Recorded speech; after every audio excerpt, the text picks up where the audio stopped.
Louis had barely settled into the window seat when he sensed something was wrong, not from the engines humming outside or the faint rattle of overhead bins, but from the sudden shift in Arabella's posture beside him. She stiffened, fingers tightening around the edge of her seatbelt as if bracing for impact. He turned, expecting maybe turbulence or a spilled drink from a clumsy passenger. Instead, he found a woman leaning aggressively into their row, her shadow swallowing the soft cabin light. Her orange blouse strained against her shoulders as she gripped the armrest beside Arabella like she was claiming territory. Her blonde bob, chopped unevenly, swung forward as she leaned in closer, eyes hard and posture unyielding. The aisle around her buzzed with rising tension. Passengers slowed their steps, sensing the same storm Louis did. Arabella's voice came out small but steady. "Ma'am, can I help you?"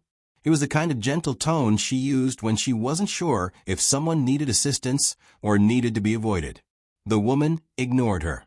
Instead, she tugged sharply at the corner of the armrest, shifting her weight forward as though preparing to wedge herself into the seat by force. Louis blinked, unsure if he was misreading the situation. But then the woman's voice cut through the murmurs around them, sharp, entitled, and already raised. "You're in my seat. Move." Louis felt his stomach drop. The seat numbers glared back at him. 3A and 3B. Their seats. Their boarding passes confirmed it twice. No misunderstanding. No shared mistake. Arabella was supposed to be exactly where she sat, belt fastened, bag under the seat, eyes now darting nervously between Louis and the stranger towering over her. Louis unbuckled slightly, leaning forward. "Ma'am, these are our assigned seats. Check your boarding pass. Maybe there's been some confusion." He kept his voice calm, hoping to diffuse whatever this was before it escalated into something uglier. But the woman snapped her head toward him so fast he felt the air shift. "No confusion," she spat. "I sit here. I always sit here. The airline messed up, but that's not my problem." She waved a crumpled paper in her hand without letting him see it. "Now get up. Both of you." A hush settled over the nearby passengers. One man paused with his suitcase halfway lifted into the overhead bin. The elderly man in the row behind them lowered his magazine, watching silently. Louis could hear the faint click of someone unlocking a phone camera. The tension, already thin, stretched tighter. But Arabella stayed seated, her seatbelt a visible reminder she had followed every rule. Her eyes shimmered with discomfort, but she didn't move. Louis tried again, firmer. "Ma'am, these are clearly our seats. Please." She stepped closer, cutting him off, breath hitting Arabella's cheek. "I don't care what the ticket says. I reserved this seat in my mind." She tapped her temple with manic determination, as though presenting irrefutable logic. "And when I reserve something in my mind, it's mine." Louis stared at her, stunned into silence. A ridiculous explanation, yet delivered with the unwavering conviction of someone who genuinely believed it justified everything. Arabella shifted away, but the woman followed, gripping the headrest with both hands now, body angled as though ready to yank Arabella upright. Louis shot to full attention, heart pounding against his ribs. "Ma'am, don't touch her," he warned, voice low. The woman's glare hardened. "I will touch what I need to touch. You're sitting in my space." A flight attendant, drawn by the rising volume, hurried down the aisle. Her smile faltered the moment she absorbed the scene. Arabella pinned into her seat by a stranger leaning aggressively across the row. "Is everything all right here?" she asked cautiously, eyes darting between them. Before Louis or Arabella could speak, the woman straightened and jabbed a finger toward them. "They stole my seat," she declared loudly, as though announcing a crime. "They pushed past me at the gate and took it before I could get here." Arabella gasped. Louis nearly laughed from sheer disbelief. The attendant blinked, disoriented by the accusation. "Okay," she said carefully. "Let me check everyone's boarding passes." Louis handed theirs over immediately.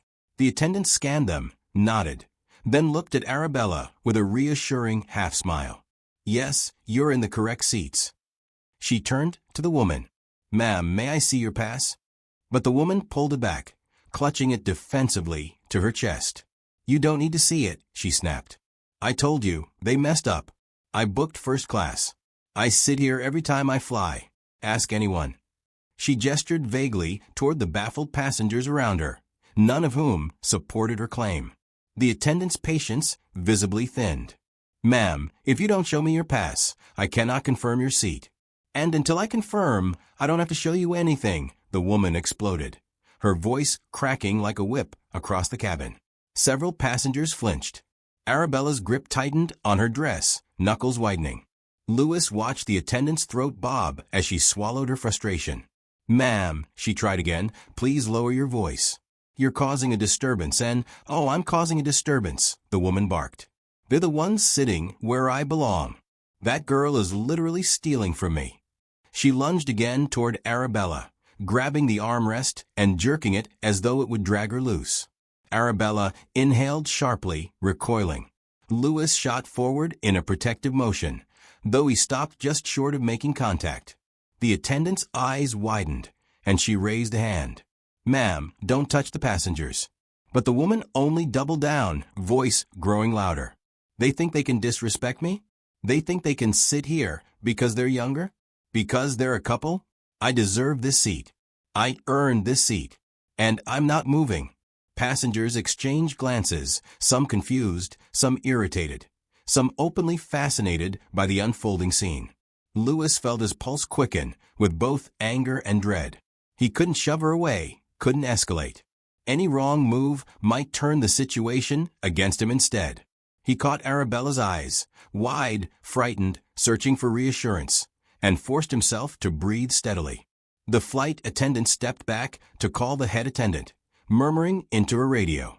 The elderly man behind them leaned forward and whispered to Lewis, barely loud enough to hear.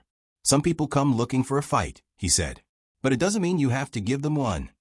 Lewis nodded faintly, though his jaw stayed clenched. The woman, noticing attention drifting away from her, raised her voice once more. And I'll tell you this right now. If you don't move me into this seat, I will make sure this flight doesn't leave. I will stand right here until someone fixes this injustice. She planted herself squarely in the aisle, crossing her arms with triumph, as if daring the entire plane to challenge her. Lewis leaned back slowly, adrenaline sharpening his thoughts. They weren't just dealing with entitlement. This woman was committed to chaos. And, until someone found a way to corner her with the truth, she would keep tightening her grip on their peace, their time, their safety. He exhaled, watching the flight attendants regroup quietly near the front of the cabin. A plan was forming. He could see it in the way they whispered, in the way they glanced toward him and Arabella. But for now, the standoff held, thick with tension, unsustainable and waiting to snap. The head flight attendant arrived with a composed expression that barely concealed her underlying concern.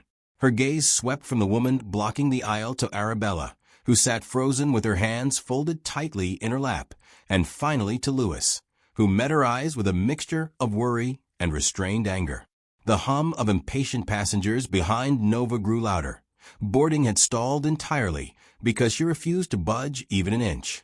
When the attendant addressed her, her tone was gentle but firm, the voice of someone accustomed to calming storms at 30,000 feet. Ma'am, we need you to either present your boarding pass or return to your assigned seat. We can't continue boarding until you cooperate. Nova shot back instantly, her voice rising from defiant to theatrical. I don't have to prove anything. They stole my seat, and you're siding with them because you think I won't fight back. I know my rights. Her words echoed off the narrow cabin walls, and a few passengers exchanged exasperated sighs. It was clear the peaceful route was crumbling, and Lewis could almost feel the moment slipping into something much harder to untangle. He glanced at Arabella, whose normally warm expression had tightened into something pained and weary. Her shoulders were drawn inward, and her eyes flickered every time Nova's voice jolted through the air. Lewis hated that look, hated that this stranger had the power to make her retreat into herself. He turned back to Nova and spoke carefully, choosing each word with deliberate restraint. We're not trying to fight you. We just want to take our seats and let everyone travel in peace. Please step aside. But Nova's face twisted into a triumphant smirk, the kind worn by someone convinced they've found the upper hand. "Of course you want peace now," she snapped. "Because you know you're in the wrong. You think whispering and pretending to be calm makes you look innocent? Pathetic." She leaned forward, planting her palm on the top of Arabella's headrest, as though marking her territory. "I'm not moving. Not for you, not for her, and not for anyone on this plane." The flight attendant tried once more, but her patience had begun to crack. She called for a second crew member, requesting verification of Nova's assigned seat. The mention of verification sent another ripple of anxiety through Nova. Her shoulders stiffened, and her fingers twitched around the boarding pass she still refused to show. The elderly man behind her cleared his throat, speaking with measured politeness that contrasted sharply with her hostility. "Young lady, if you simply show them the ticket, we can all get where we're going." Nova whipped around, eyes blazing. "Stay out of it. Nobody asked you." The old man recoiled but didn't back down completely, his gaze hardening with a quiet resolve. Lewis noted the moment carefully. Nova wasn't just chaotic, she was spiraling, her reactions growing more unpredictable with every passing minute. Lewis felt the tension rising beyond anything words could soothe. He considered standing, placing himself between Nova and Arabella, but he knew that any physical move on his part could be exploited. Nova seemed eager for conflict, itching for an excuse to paint herself as the victim. Instead, he drew a slow breath, forcing his voice to stay level. "We're not going to argue with you, but you cannot put your hands on my wife again. That's not negotiable." Nova sneered, inching closer as though testing the boundary. "Or what? You'll hit me? You'll threaten me? Go ahead." She threw her arms out dramatically, inviting confrontation. "Everyone will see exactly what kind of man you are." A few passengers murmured in disapproval, but Nova only raised her voice louder, feeding off the attention. "He threatened me earlier. He leaned toward me aggressively and scared me." Lewis froze, stunned by how effortlessly she fabricated accusations. For a fleeting second, he felt genuine fear, not of her, but of the possibility that her lies might somehow stick. The head flight attendant intervened sharply, cutting through the noise. "Ma'am, please lower your voice. No one threatened you. We have multiple witnesses." She gestured around, and several passengers nodded in affirmation. Nova's expression faltered at the united response, but only for a moment. Then she doubled down, grasping Arabella's armrest again, and this time tugging hard enough to jolt her to the side. Arabella gasped and pressed herself back against her seat, eyes wide with panic. Lewis felt something hot and electric course through him, the instinct to protect overriding every other thought. He rose halfway, not touching Nova, but positioning himself as a barrier. "Enough," he said quietly, the single word echoing with restrained fury. Nova backed off slightly, startled by the change in his tone, but her defiance remained undiminished. The attendants, recognizing the situation was approaching a breaking point, stepped aside for a moment to contact the captain. Lewis watched them whisper urgently, their brows furrowed, their glances flicking repeatedly toward Nova. The cabin had become an audience of unwilling participants. The whole plane held its breath, waiting for someone to reclaim control. Nova paced 2 small steps in the aisle, muttering to herself, crafting new angles to justify her behavior. "I paid for first class. I deserve comfort. That girl doesn't need extra space. She's tiny. She can sit anywhere." She spoke loudly enough to ensure Arabella heard every word. Arabella kept her eyes down, but Lewis saw the hurt in the way her lips pressed together, the way her breath trembled. Lewis realized then that logic or kindness would never reach Nova. She was rooted in her own narrative, impervious to reason. The crew could try policies, guidelines, gentle negotiations, but Nova would twist each effort into another accusation. And worse, her hostility toward Arabella was escalating with each passing moment. Something smarter, sharper, more calculated would be required to end this, without risking further harm. Lewis leaned closer to Arabella and whispered just loud enough for her alone. "We'll get through this. I promise." She nodded faintly, still shaken but trusting him. He watched the attendants regroup once more, saw the decisive look in their eyes as they prepared to confront Nova with greater authority. But an idea began forming in Lewis's mind, one that didn't rely on strength or argument, but on Nova's own arrogance. He noticed the way she clutched her boarding pass, unwilling to reveal it because she knew it contradicted her claims. He noticed the way she tried to manipulate the narrative whenever she felt cornered. And he understood that if she could be coaxed into exposing the truth herself, there would be no twisting out of it. The attendants stepped forward again, ready to make their official request. Lewis inhaled, steadying himself for what was about to follow. The moment teetered on the edge of collapse. Every breath in the cabin held taut with expectation. And as Nova turned toward the crew with yet another prepared outburst, Lewis sensed the perfect opening begin to form, an opportunity to shift the balance of power and finally pull the ground out from under her. The head flight attendant stepped forward with a new steadiness in her posture, the kind that suggested the conversation was no longer negotiable. Her voice carried across the aisle with crisp authority. "Ma'am, this is the final request. We need to verify your boarding pass. Without that, you cannot remain in the aisle or claim a seat." For a moment, the cabin seemed to narrow around Nova, tightening like a vice. She hesitated, eyes flickering toward Lewis, as if expecting him to interrupt on her behalf or validate her claim. But he stayed silent, watching with an unreadable calm that unsettled her more than any argument could have. Nova responded with a shaky laugh that came off more like a threat. "Fine. If you want to see it so badly, then look. But you'll be embarrassed when you realize you've all been wrong this whole time." She held the crumpled paper out between two fingers, not with confidence, but with a careless bravado that cracked at the edges. The attendant took it gently, smoothing out the folds with deliberate care. Her eyes scanned the text once, twice, and then the smallest sigh escaped her lips, a sound that carried the weight of final judgment. She lifted her gaze and met Nova's eyes with a level stare. "Ma'am, your assigned seat is 14C. That's economy class." A ripple moved through the cabin, whispers, gasps, a single stifled laugh. Nova's face drained of color, then flooded with a deep, blotchy red. She snatched at the paper as though the attendant had misread it intentionally, but the numbers remained unchanged, mocking her with their indifferent clarity. "This is wrong," she whispered hoarsely. "This is wrong. They changed it. They must have changed it." Her voice rose again, cracking with desperation. "I always sit in first class. I deserve it. I refuse to sit back there with everyone else." She gestured wildly, and several passengers bristled at the insult. The attendant, now backed by two other crew members, didn't flinch. "Ma'am, you have disobeyed multiple crew instructions, caused a significant delay, and created a safety risk by physically interfering with another passenger. At this time, the captain has instructed that you be removed from the flight." The words landed with a force that silenced even Nova's frantic rambling.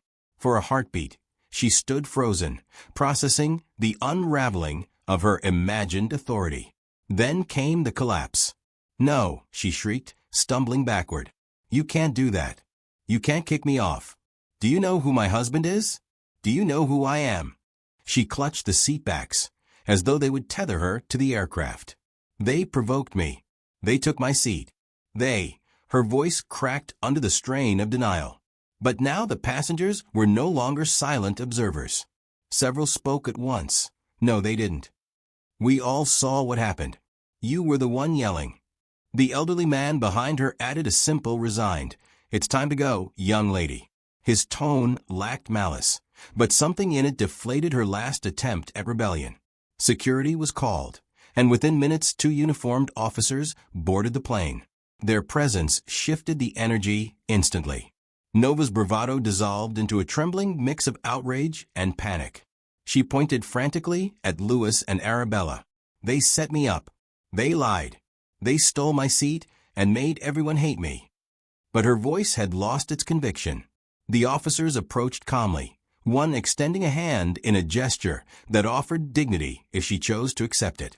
"Ma'am, please gather your belongings and come with us." Nova clutched the back of Arabella's seat one more time, her nails digging into the fabric, as she spat out her final defiance. "This isn't over. I'll sue all of you. I'll have your jobs. I'll destroy your airline." The head attendant didn't react, only repeated, "Please cooperate, ma'am." Nova's grip loosened. Her hand slid away, leaving faint impressions on the upholstery. Her shoulders slumped as the officers guided her into the aisle. Each step she took was marked by murmurs from passengers, some disbelieving, some relieved, some openly amused. As she reached the front of the plane, the elderly man called out, "Next time, reserve a seat with your ticket, not your imagination." A wave of soft laughter followed. Nova whipped her head around, glare sharp enough to cut, but she said nothing. The officers escorted her out of sight, and the cabin door closed behind them with a quiet, definitive thud. Louis exhaled deeply, only then realizing how tightly he had been holding his breath. Arabella turned toward him, her eyes still wide, but now glistening with relief rather than fear. "Is it over?" she whispered. He reached for her hand and squeezed gently. "Yeah, it's over." The head flight attendant approached, the tension finally easing from her expression. "I want to personally apologize for what you both experienced," she said. "No passenger should ever be subjected to that. The captain has authorized complimentary accommodations for the inconvenience." Arabella nodded gratefully, but Louis could tell she was still processing the ordeal. The atmosphere in the cabin lightened as passengers exchanged stories of the confrontation, each retelling slightly more dramatic than the last. Louis overheard a man saying, "I got the whole thing on video," followed by someone else whispering, "This is going viral by tomorrow morning." The idea didn't surprise him. The entire encounter felt like something designed for an audience, except none of them had asked to be part of it. As the plane prepared for takeoff, the attendants resumed their duties with a renewed sense of order. The engines hummed, overhead bins clicked shut, and the final announcements played through the speakers.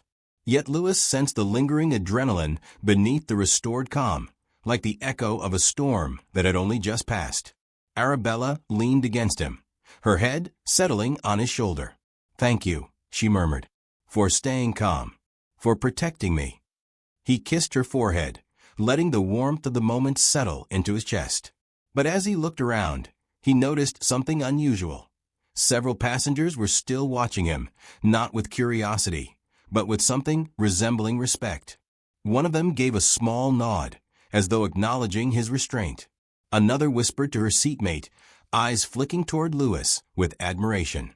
He felt a subtle shift, recognition that he had played a role not just in defending his wife, but in preserving the safety and composure of everyone on board.